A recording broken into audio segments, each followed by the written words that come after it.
Okay, we are recording.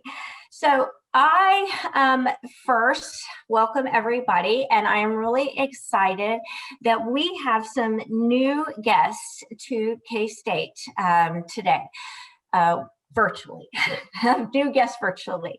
So we have with us Richard Last, or Rich. We have also Richard Hollander, or Rich. So we have two Riches, and we have with us Taylor Gomez. So we will just begin briefly with a quick introduction. And so we will start with Rich Last. You will actually go first.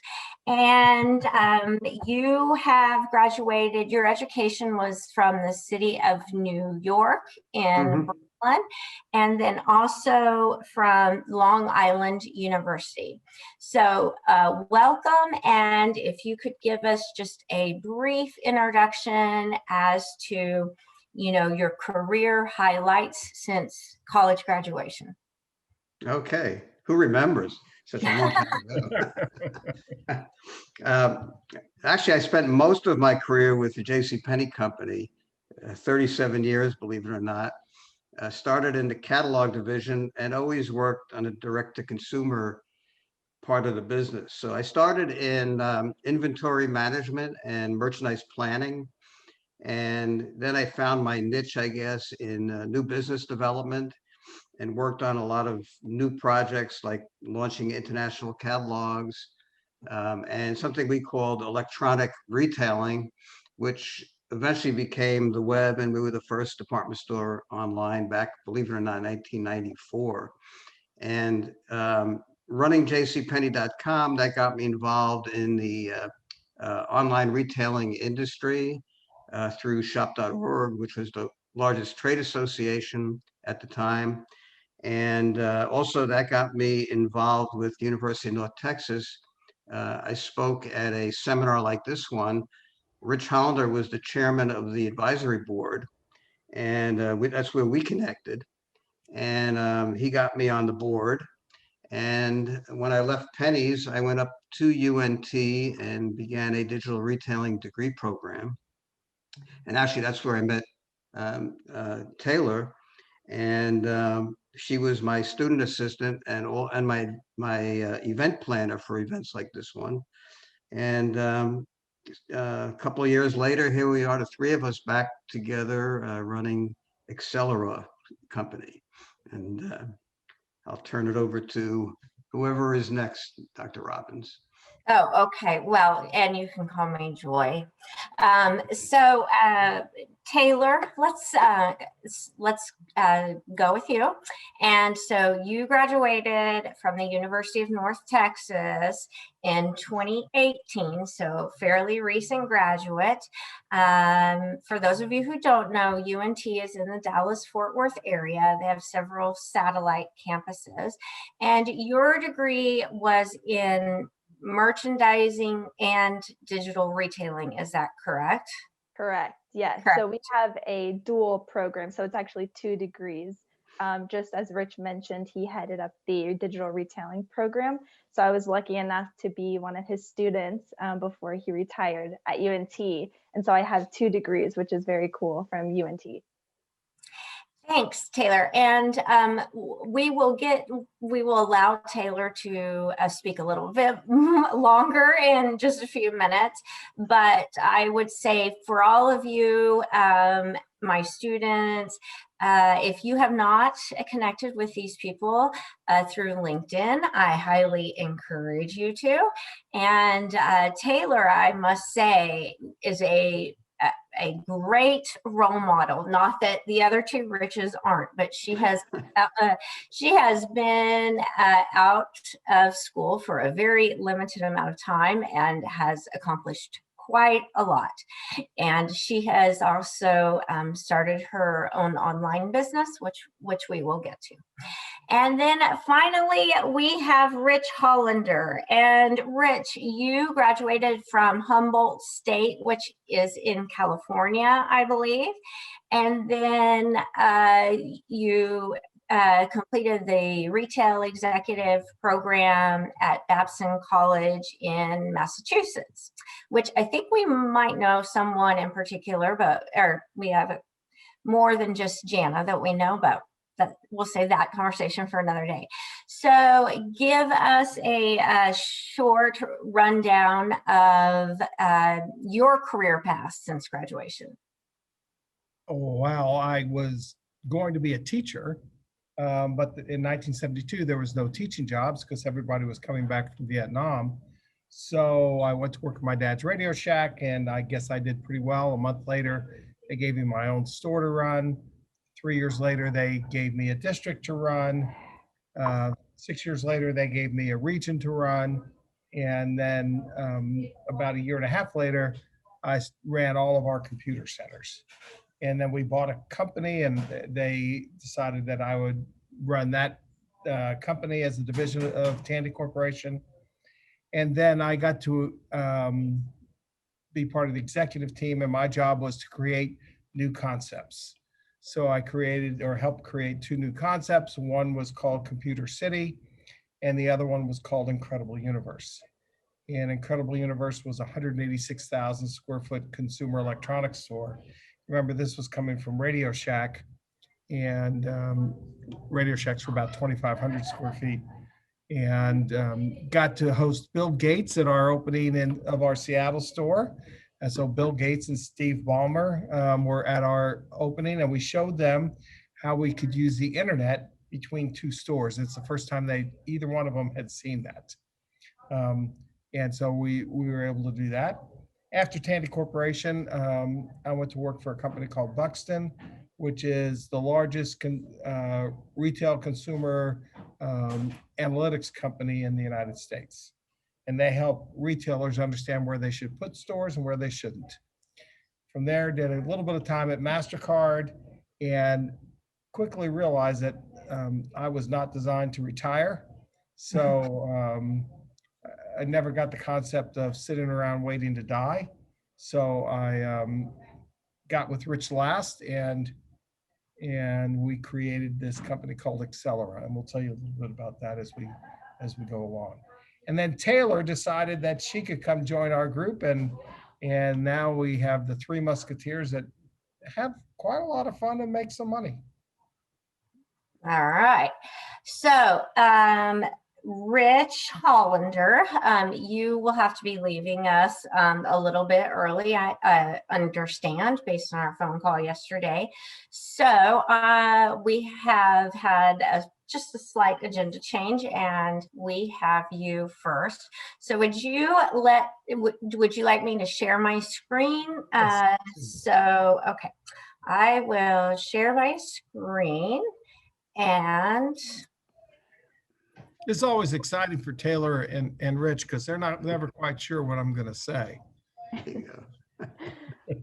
All right, can everybody see this? There you go. Perfect. All right, Rich, will you just tell me when you want me to change slides? All right. So what I'm going to try to help you all do today is understand how to connect with other people.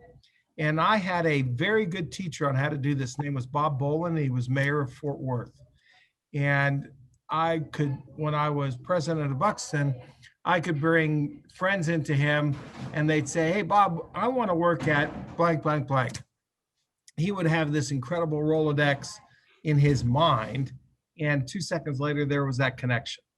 So if you'll go to the next slide, when you guys are done with this today, I hope you'll get a better idea of why we're going to do this. So to do work, you should know why you're going to do that work. And so the first thing is, if you really work at your network every day, and it only needs to be 5 or 10 minutes every day, but it needs to be every day. So the first reason is you're going to meet a lot of very interesting people. One of the people I met was a fellow named Steve Davis, and Steve was president of a company called Bob Evans Restaurants. He was also president of 2 divisions of Yum Brands. And he's become a very good friend. And I just met him on LinkedIn. And I've gotten to know him and gone through his career with him just as a friend and seeing what he's doing. He now sits on the board of Albertsons on Pittsburgh Paint Company and on, oh, goodness gracious, one of the mall retailers for women's clothing that just had a very good quarter. That'll come to me in a little bit. The next thing you're going to learn is what's going on in the marketplace. One of the things that we do at Accelera is connect B2B businesses with retailers and restaurants. And it's amazing how different the marketplace and how you can see who's winning and who's losing. And it's all there on LinkedIn, and you get to see it as people start to move around from job to job. The third thing you're going to learn is business works on relationships. I had one of our clients called me the other day, and he wanted to speak to one of with Ross Stores, and it took me about 2 seconds because I knew the guy at Ross Stores that he wanted to talk to. Sent him a note, and the guy said sure. But it's because I send them notes when there's nothing going on. Don't just worry about communicating with people when there's something going on. You need to communicate with them all the time. When you see something that's going on in their company that's interesting, just send them a congratulatory note. When you see something's going on with their competitor, send them a note to say, hey, have you seen this or that's going on with the competitor? It's just so much easier to open doors if you know somebody on the other side of that door. Okay, Joy, flip the slide. So how do I prepare to ask to be in someone's network? The likelihood of you getting to be in someone's network, it improves geometrically if you've taken a little bit of time to know about them. So here's what I do. The first thing I do is decide who I want to talk to. And that could be Taylor says to me, hey, Rich, we need to get into XYZ company. And how are we going to do that? Who do you know at that company? Or who do you know that knows somebody at that company? So first off, I want to learn what that person is all about. So I look at who they know. I look at where they've been. I look at where they might want to go.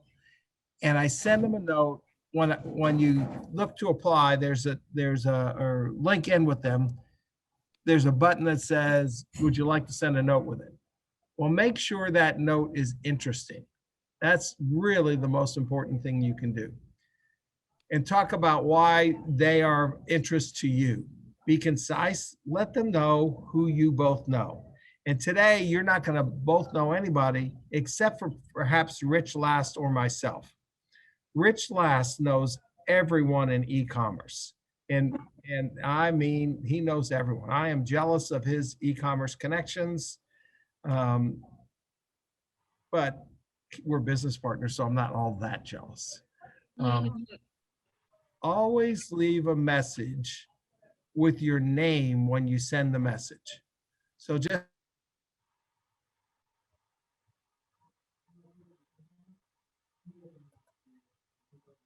Rich, yeah, you muted yourself for a second.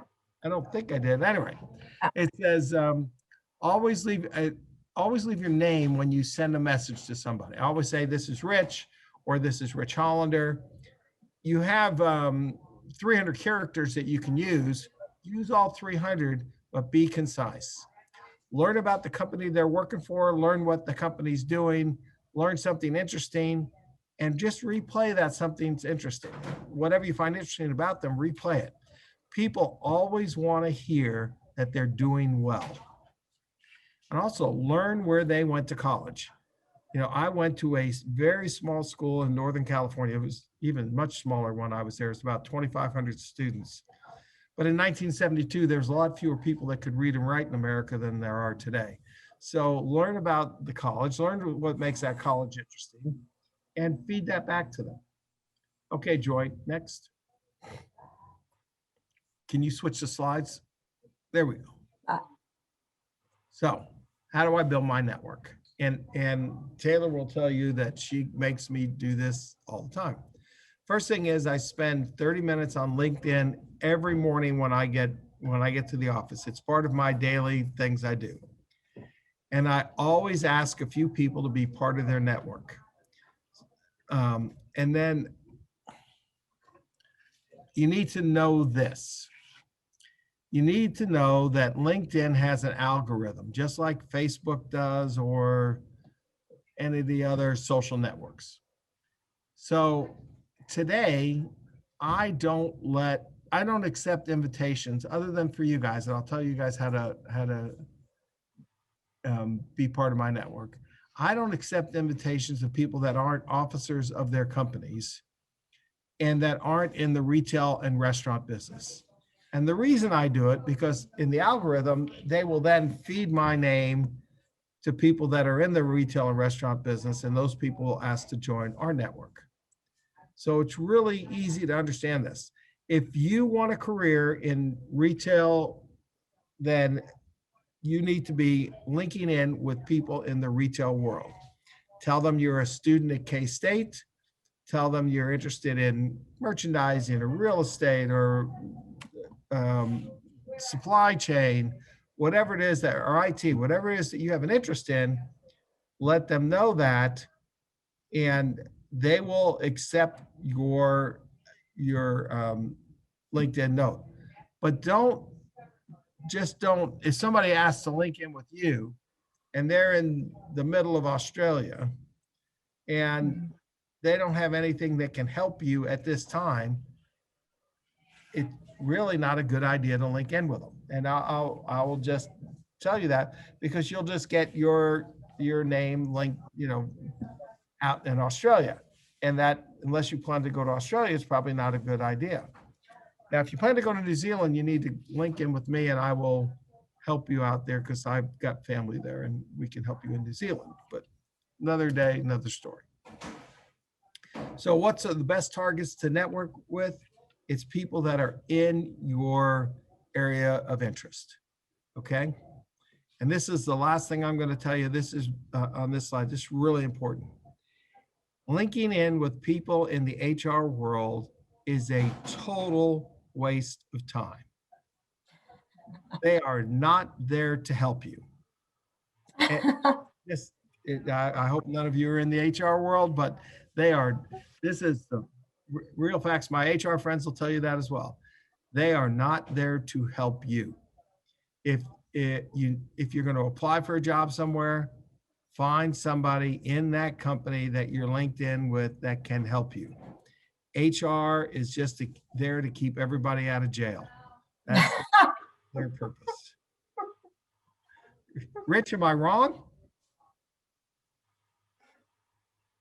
Well, he's must be muted. Luckily, I'm muted. Is that not right?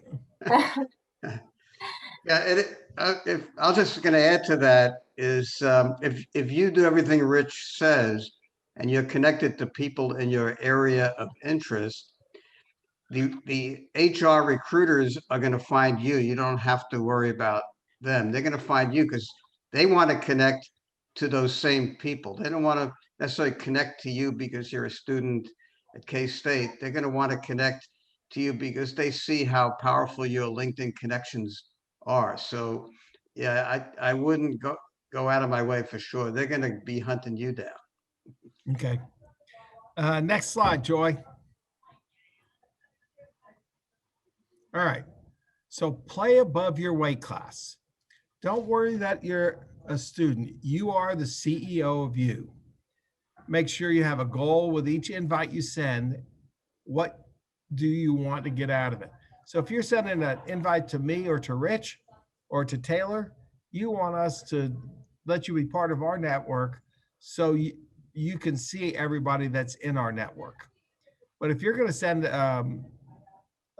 if you want to work for Target, figure out the division you want to work in. What's the specialty? Who are the right people? And who are the people that are doing a job that you do, and who are their bosses? And who do they know? And who do they know that you might know, or that you're going to get to know? And here's Taylor's pet peeve that I've stolen from you, Taylor. Your picture should look like the people that you want to work with. It should be about as direct as you can think of for looking like the people that you want to work for. It should be somewhat conservative. It should be a good headshot. There should be a smile on your face and brightness in your eyes, because that's what will get people's attention. That's who they want to hire. You know, if you want to have crazy hair and crazy makeup, knock your lights out, but don't put it in your picture, because that's not who for most companies, that's not who they want to hire, right? They want to hire, if you want to work for Target or Kohl's or JCPenney or Limited or whoever the companies are today that you want to work for. You want to work for Carbon 38, or if you want to work for Untuckit, or if you want to work for, I will tell you a secret in a minute.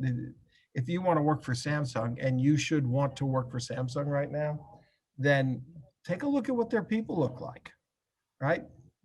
Because these are really, that's who they want to hire.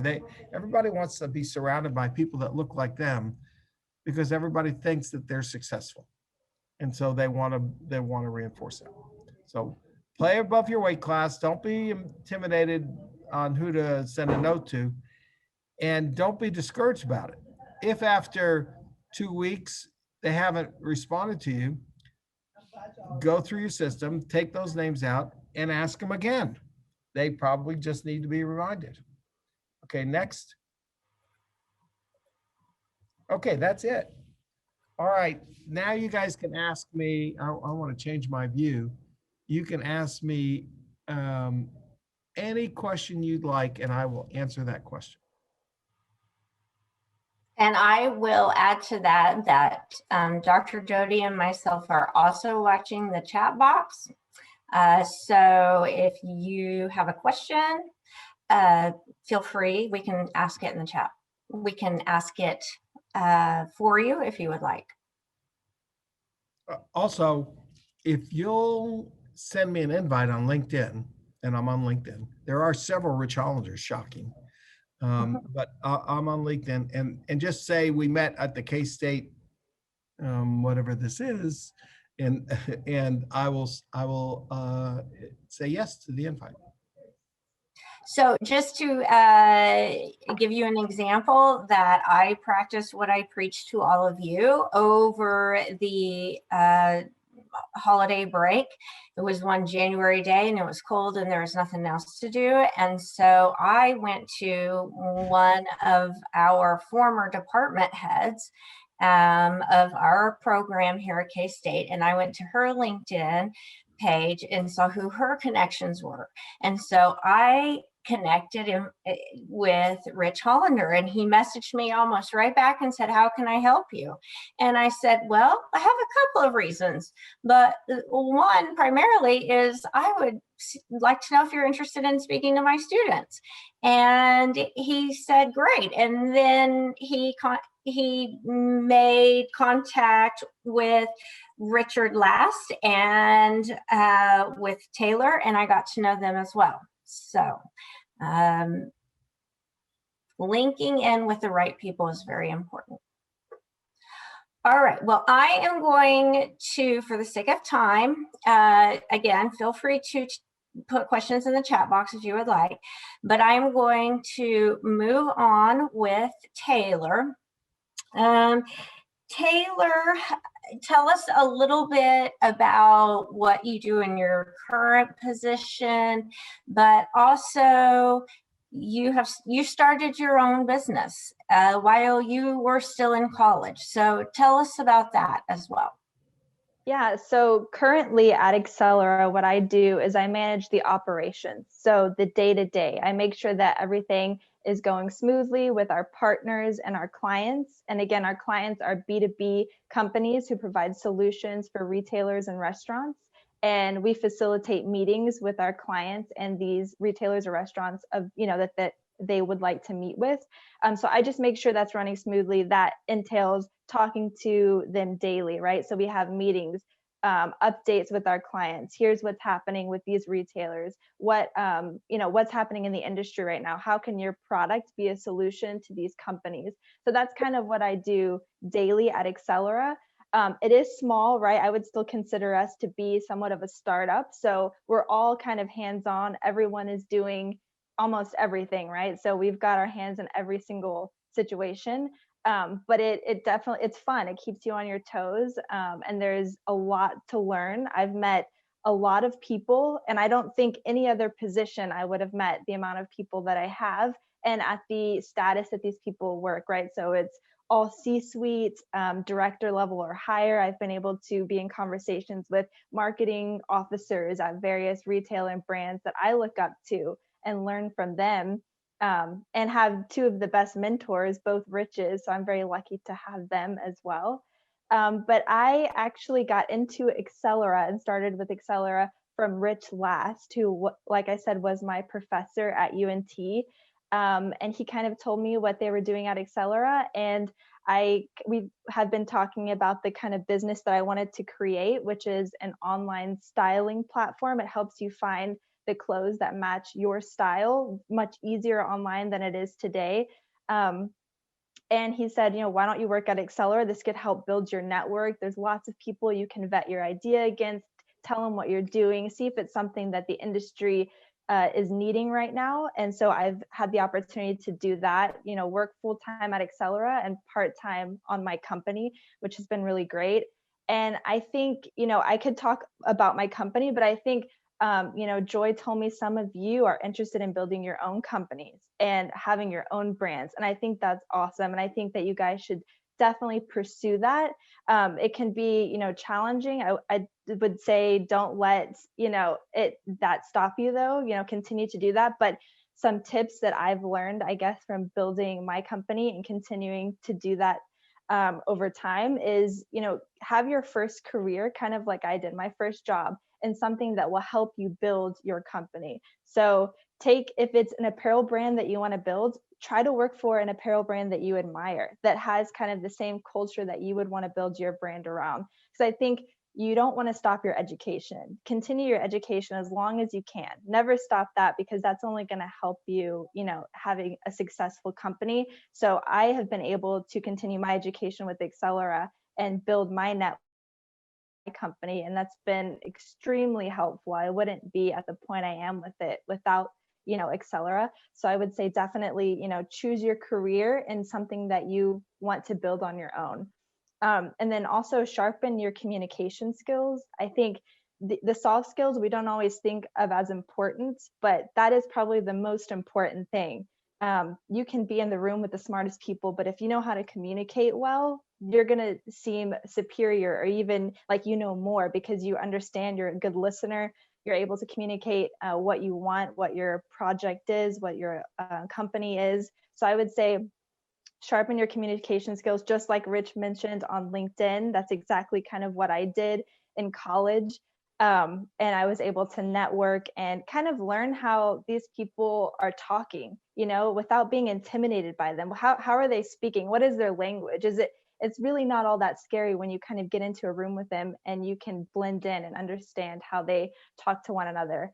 And then, continue to network, of course, just like I said, on LinkedIn. That will help your communication skills as well. Network with as many people as you can, but make it, target that network. Like Rich said, don't just connect with anybody. Connect with those people that, you admire. Maybe it's a job that you want in the future, people that are relevant to your area.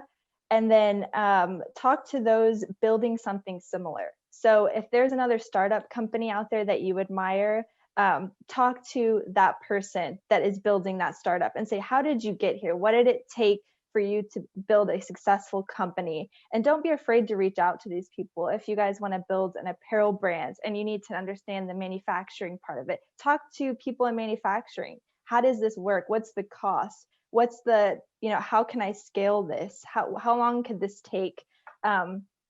And then I think lastly is to lean on mentors. And I have been very lucky to have both Riches as my mentors and, teach me a ton of things. Both of them know so much in various parts of the industry. So I would say start, lean on your professors. They're also your mentors. And I think sometimes we forget that as students, that our professors are there not just to teach us, but to help us in that next step after we graduate. So I would say have them be your mentors, go to them and ask them questions about, maybe somewhere you'd like to work. What's the best way for me to kind of shape my resume into helping me get into this spot? Do some mock interviews with your professors, with your friends. I think that's the best way to get started. Taylor, thanks. So one thing that we did visit about was you had several interns working for you last summer, I believe you said.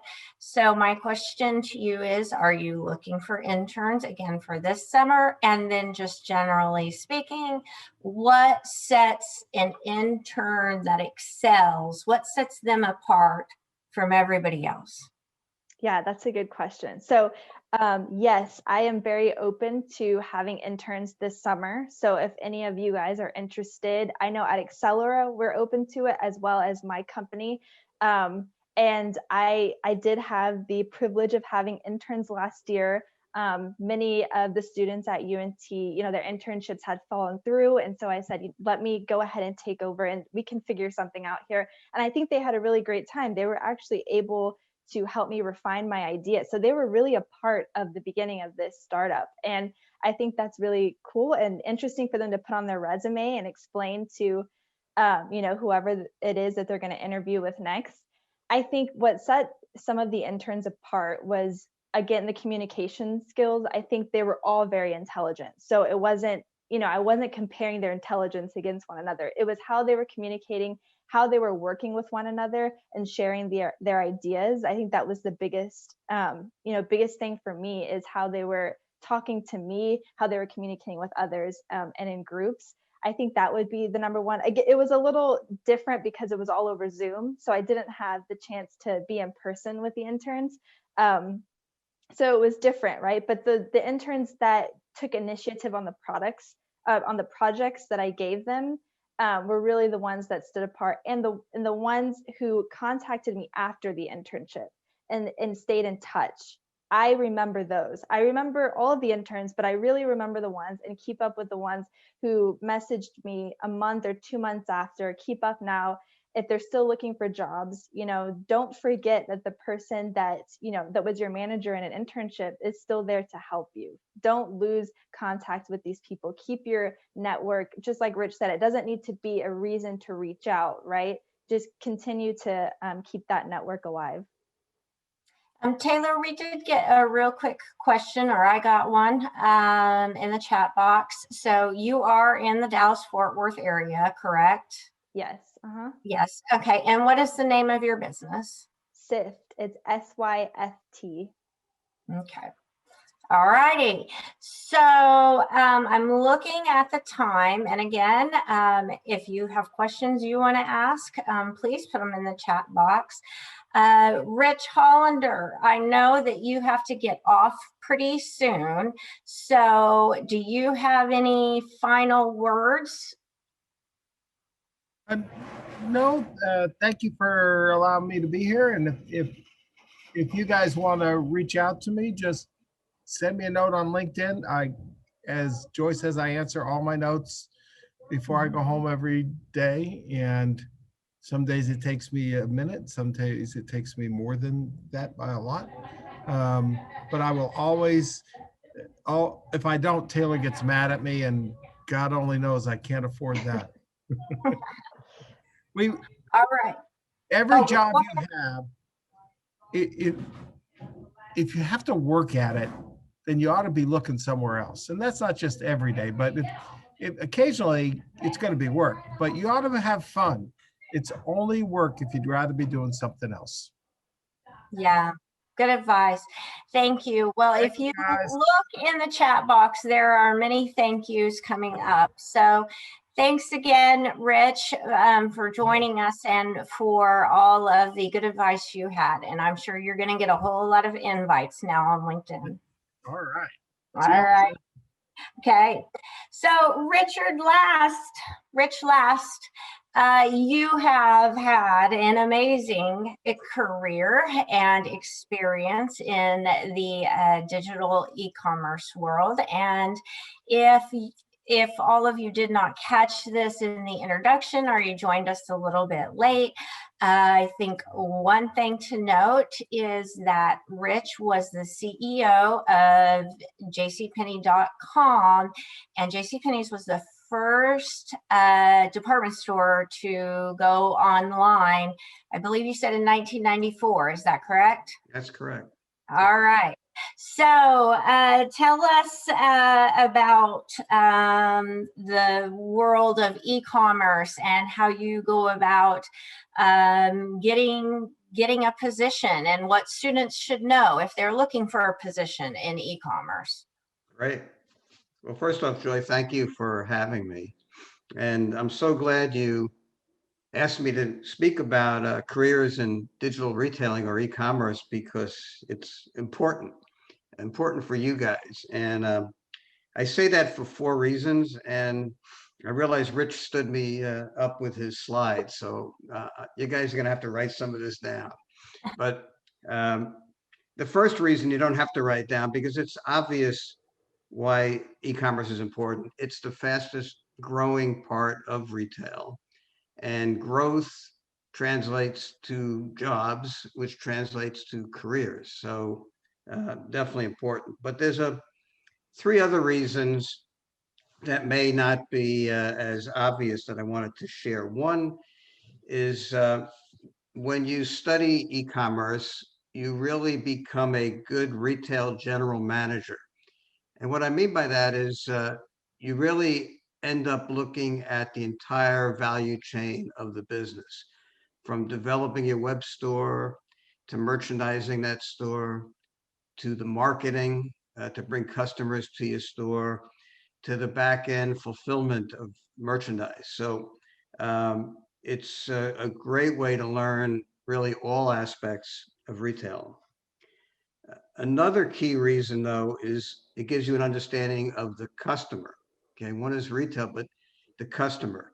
And the reason for that, if you think about it, when a customer comes into your physical store, they're invisible. There's no face on them, right? And you don't know who they are.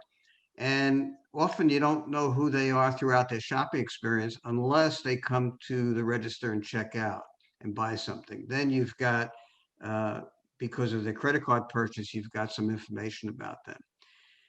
Online shopping is a little bit different. From the time the customer enters your store, you know them. You know if they've been there before, you know if they're a buyer, you know if they're a new customer. You also know everything they do when they're in the store, which items they look at, how much time they spend, which items they put in the shopping cart, which ones they choose to buy, what causes them to exit, where do they leave your store from. So there's a wealth of analytics that are available to you that gives you a great understanding of the customer. And then the last one I wanted to mention is that e-commerce accelerates the learning curve of retail. Now, what does that mean? What I mean is anything you do in your online store, change out a featured product, change a color, maybe change a promotion or a price, whatever you do, you get instant feedback from reporting in real time. So you learn very quickly what you've done and whether it's been successful or not. Okay. So I guess now that we've established that this is important, I really wanted to talk to you about how to become successful in a digital retailing career. So I'm going to share some trade secrets with you of success. Okay. And so I'm going to tell you that you can't share this outside of our K-State little group here. Okay. But if you can identify with these 4 characteristics, then you're going to be successful. Okay. And the first one is what I call a blended team environment. What that means is you have to really excel very well in working with a group of people with diverse background and experience.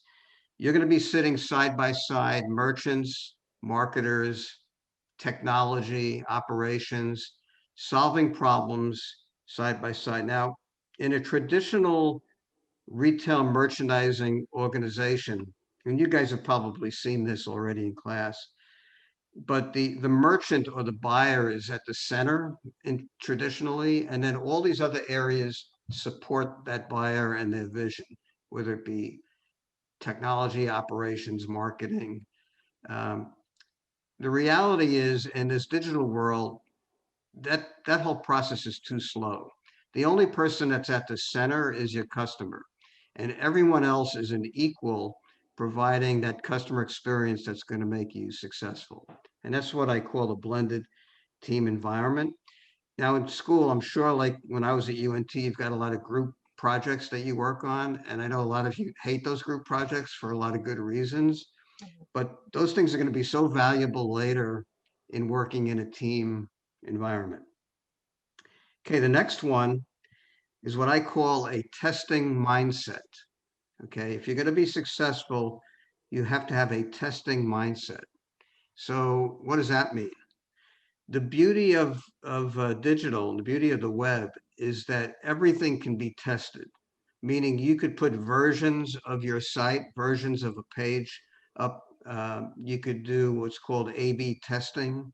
Multivariate testing is another term, but the idea is you could put up two different versions of a page, maybe two different promotions, two different pricing strategies. Maybe if it's apparel on figure versus off figure, you could test everything. And the testing mindset, though, is you've got to leave your egos at the door when you're testing, because the customer is going to vote and you're going to get results and measurement. And what you have to be willing to do is go by the results of your test and then roll out to your full customer base based on the results of that success. It may sound not that hard to do, but it is very difficult to do that, especially when maybe your assumption was not quite right. So testing mindset. The third one is what I call troubleshooting. Okay, now what does that mean? Regardless of where you might be working within an e-commerce or digital organization, um, and any job for that matter, there's always going to be errors, mistakes, things that are overlooked. Um, the problem is when it comes to the web, any mistake that's made, any error, is immediately available for the entire world, literally, to see instantly.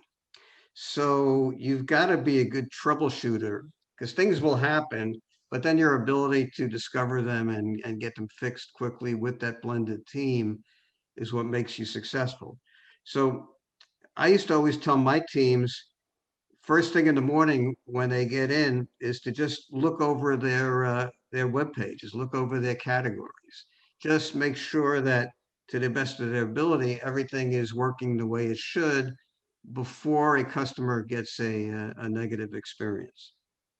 Okay, and then finally, and this might be the most important, and I think some of you are going to cringe because I know my students always did, but you've got to have a passion for analytics.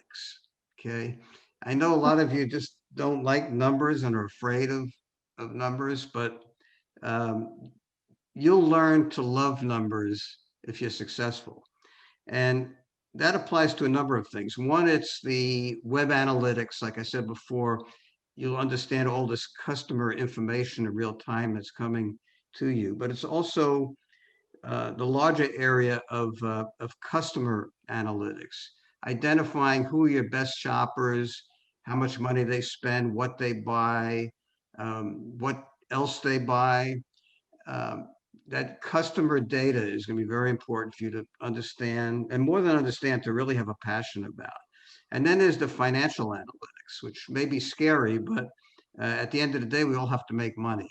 So it's not just about top line sales, but it's understanding markup, it's understanding gross profit, it's understanding all the operational expenses as well, because whether you're pick, packing, or shipping a $3 infant t-shirt or a $100 designer blouse, that operating cost is the same, right? Someone in the warehouse is picking that item, but it's a lot harder to make any money on the $3 item than the $50 or $100 item. So understanding operating expense and how that affects your bottom line profitability is important as well. So now that you've got all those characteristics nailed and you're ready to start, what might you actually be doing in e-commerce? So based on what I've seen from my students, the number one area is probably site merchandising. And the second area is probably digital marketing or social media marketing. And those two areas sound different, but they're very similar. The digital marketing is all about the skill set you need to bring traffic to your website, okay? And the site merchandising is all about getting those customers to convert from a looker to a buyer once they've arrived at your website. So those two disciplines are where many of our students at UNT end up working. But there's also other areas as well. Those who really love the analytics side get into more web analytics, where they're kind of the heavy users that provide information to the merchants. There's also a whole area of content management. So having oversight over product images, copy, pricing, video, customer reviews, all of that content branding has to be managed, and there are a lot of positions in that area as well. And I won't leave out the whole area of customer experience, which includes testing, the A/B testing, various website testing techniques. There's career opportunities there as well. Now, I'm sure some of you are thinking, okay, I don't have maybe the advantage of the students at UNT that are majoring in digital retailing, so they're getting this firsthand in the classroom. While that might be true, you guys are getting a good foundational education in merchandising, and you could supplement that if you're ambitious with a lot of stuff you could do on your own. You could get online certifications for very little, and sometimes even free, very little cost. And Google offers a lot of different certification programs. LinkedIn offers a lot of different certification programs. So you'll have to do a little bit of digging, but there's a lot of ways you could supplement your education. And by the way, that looks really good on a resume when you've got some additional certification. Hey, Rich. I received a question that I think plays right into what you just said. Okay. The question is, when working in e-commerce, are there any applications we should begin to familiarize ourselves with, such as MailChimp, Shopify, Squarespace, etc.? For website development, most students use Weebly. How do we get experience with other software? Right. And it's going to be hard to do until you're actually interning at a company. The good thing is that whether a company is using a software as a service like a Shopify, or whether they have an internal system that they've built using IBM WebSphere Commerce or Oracle, they're all very similar, okay? So the work you're doing right now is fine to get started. You will, in your position, you'll be able to learn to use it. Now, we do have a course at UNT where the students actually get hands-on experience with a couple of platforms, but honestly, it's really going to be your willingness to work with the platforms that are out there for you now, and then you'll be able to translate that later when you start your internship or your entry job. The great thing is, and I'll bet you a lot of you guys do it already, is you're already selling online using platforms. You might be selling your own crafts on Etsy. I won't ask to raise hands because there's a lot of you here, but a lot of you sell products on Amazon. So you already are having experience with selling on an e-commerce platform, even though you may not even think about it that way. Now, but take a look at Google has a lot of certifications in search marketing, things along those lines, and then LinkedIn as well. So the last thing I wanted to touch upon is, I hope I answered that question a little bit. Yeah, there Okay. was a follow-up question too. With site merchandising, what is the best way to utilize search engine optimization? Okay, so that's a really good question, because and that's where your skills will come in to play. So I'll give you a good example from one of my associates who ran Lucky Brand's jeans website. So when he went to work for Lucky Brand Jeans to run their e-commerce operation, they weren't doing very well online. I mean, it was a good brand in the stores, but they weren't doing much online. And what he did, he started to analyze what some of the problems are. And one of the obvious ones was the copywriting and the terminology that was used in the website to describe products. So everything was about denim, okay? The denim jackets and the denim pants and this look of denim and that look of denim. Terrific from a branding standpoint, but nobody really searches for, I need a new pair of denims, right? Right, they're looking for a pair of jeans. So he immediately went in and said, I'm going to change denim to jeans across the board. And he got a lot of flack from the brand part of the company that said that's not what we're known for. It's not what we stand for.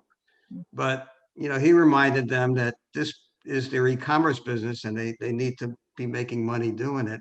And it was like instant success, just a simple change like that. So basically it's figuring out, and it's a complicated area, I'm oversimplifying it, but how to optimize your pages, your copy and content so that you get a better positioning on the web when customers are searching on Google for a particular product. Great.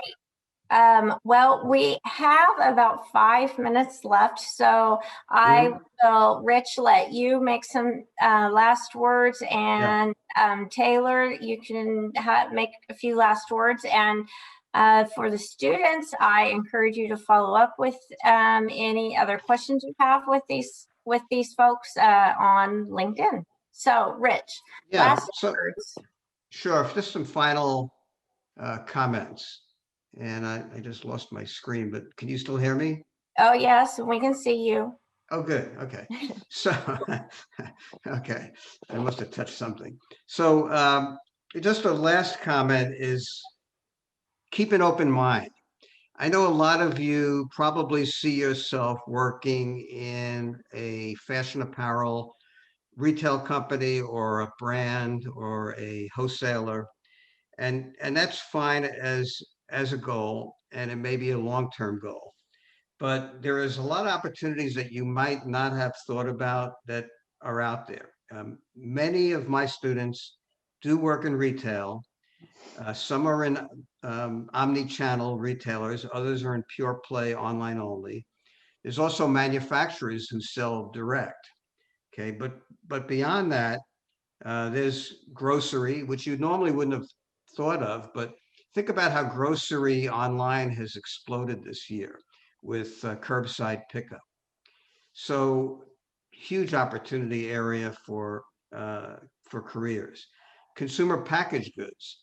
Now the people at Procter & Gamble or down here we have PepsiCo, Frito-Lay.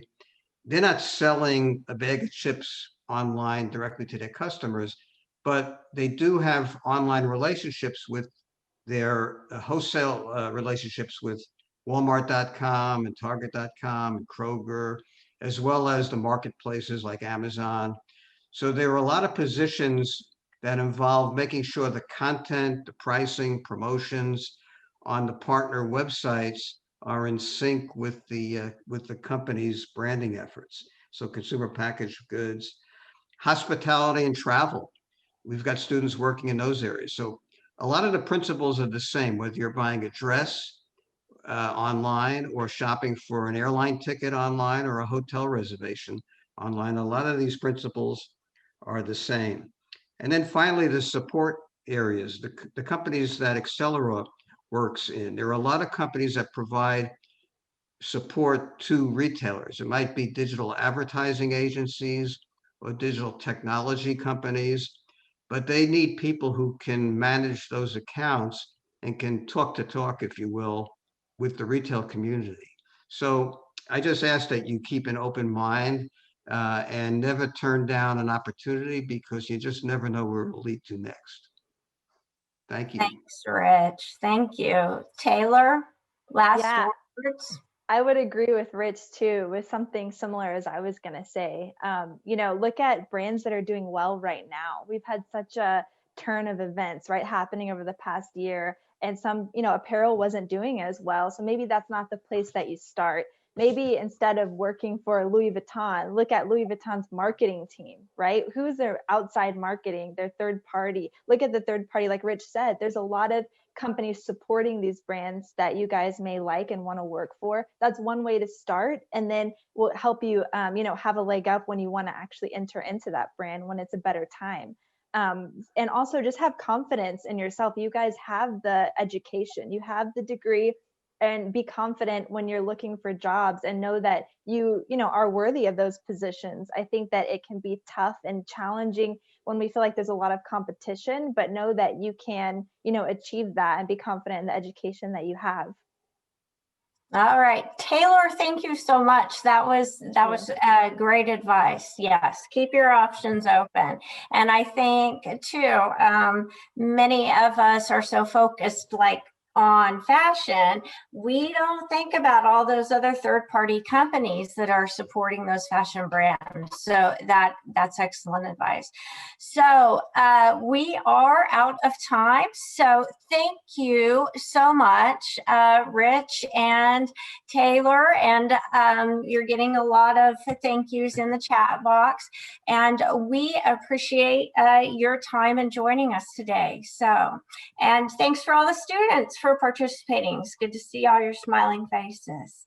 And thank you for inviting us. Thank you. Thank you. All right.